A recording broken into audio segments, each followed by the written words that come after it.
As for methods of aftercare, I like to kind of think of it as just like a hierarchy of needs, right? You want to take care of the physical first because you want to get basically all of your basic needs met. So if you have any wounds or marks, right, you want to attend to those.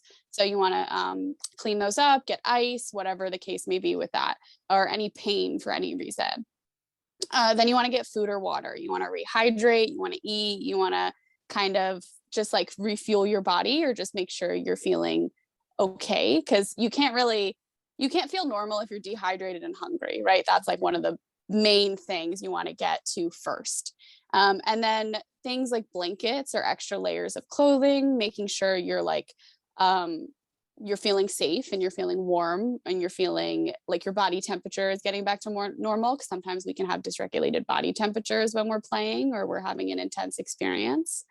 And that would be like the core physical ones that I would say. Mhm. Make sure you do those first because that already might get you to feeling a little bit more grounded, right? Just taking care of those like basic needs. Mhm. And then you can move on to some other things. So I love to do like kissing and touching or like massages afterwards or taking like warm baths or showers. I'm also a very sensory person. So being like immersed in warm water or like cuddled in a warm blanket always makes me feel really safe and like back in my body.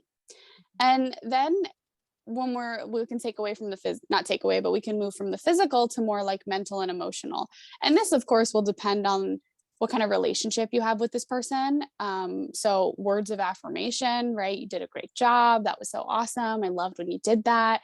It really helps like folks feel like the experience was a positive one and it's reinforcing. And also discussing likes and dislikes, right, of the experience that happened. So you can go over things like that. You can also discuss absolutely nothing that has to do with what just happened. You can be like, oh, hey, have you seen this show? Or do you want to watch something on TV, right? Or just have a discussion to help get you back and out of that sexual mindset and back to just like everyday life, everyday conversations, things like that. So nice. Yeah. How would you do more than just like the physical of like eating and drinking water? How would you go beyond and support yourself like mentally and emotionally if you were by yourself and like you just wanted to give it to you? Yeah. So when folks ask me this question, I ask them, what do you do for self care? Mm. And that is aftercare is really just like care for yourself, but after sex or after kink, right?